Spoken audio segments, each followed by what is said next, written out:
Yes guys, it's your boy Cam, CTB, Cam Talks Boxing, back with another video. Woo! I'm going to give you the one reason why Saul Canelo Alvarez must fight Terence Crawford in 2024.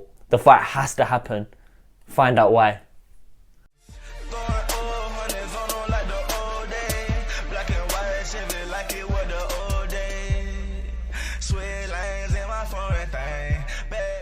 Yes guys, if you're new, hit the like button, please subscribe, join the road to 1k. Want to hit 1k by the end of the year, but guys, let's go straight into it. Recently, especially after Terence Crawford's recent dominant performance over Errol Spence Jr., there's been talks about Saul Canelo Alvarez and Terence Crawford fighting in an absolute super fight. What weight could it be? There's been talks about it being at 158 pounds, but we know, and Canelo has this week confirmed, that he would not move down at 158 pounds. Crawford is the one who suggested 158 pounds on the Breakfast Club, and oh, shout out Canelo, by the way, he was on the Breakfast Club. Check it out if you haven't. Great speaking, he's great, his English is great now, really happy for him. But on this fight, it's been a topic of discussion this week, and that's why I'm doing a video on it. Could this fight isn't impossible to make, it just has to be at the right weight.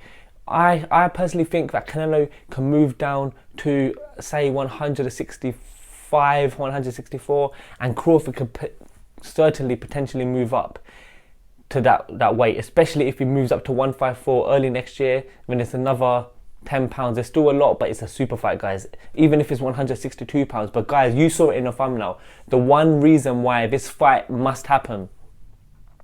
I'm going to keep you waiting. What I want to quickly say is, guys, what do you think about this fight? Is it a mismatch? For me, it's not a mismatch. It's two of the top 5 pound for pound fighters. Crawford has the skills. Canelo has the skills. Canelo has the size advantage. I do think Canelo can move down slightly. Can he move down to 158? Probably not. Can he move down to 162, 163, 164? Of course he can. He's not even the biggest. He's not a big super middle. Crawford can certainly move up. You know, he's a power puncher. He's probably outgrown 147 himself. You know, and maybe it's a case of, maybe it's a fight that happens in two to 3 fights time, which would be early 2025 or the end of next year, because Crawford would perhaps Crawford would be at 154, Canelo still 168, and then they can meet in the middle like Jamel is doing. But then the argument is Jamel is huge, and it's one of those. Would it happen? Here is the one reason why I think it must happen. It confirms who the best fighter of this generation is. Because for me, it's since Floyd's gone, it has to be Canelo or Crawford.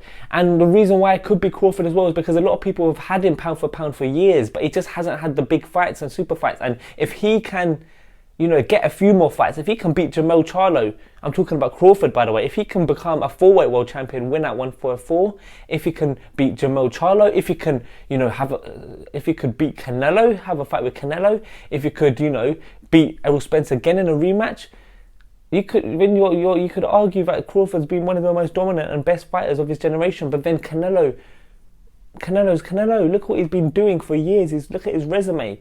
Look at the skill. Look at, he's undisputed right now. One of the best Mexican fighters of all time. This fight must happen to see who is the greatest fighter of this generation. Is it Terence Crawford or is it Saul Canelo Alvarez? Guys, am I going bonkers? Am I being optimistic? Can this fight happen? Is it a mismatch? Is it the best fight in boxing? Is it a super fight? I think it is. Guys, let me know in the comments, what do you think? Guys, I'll be back with another video.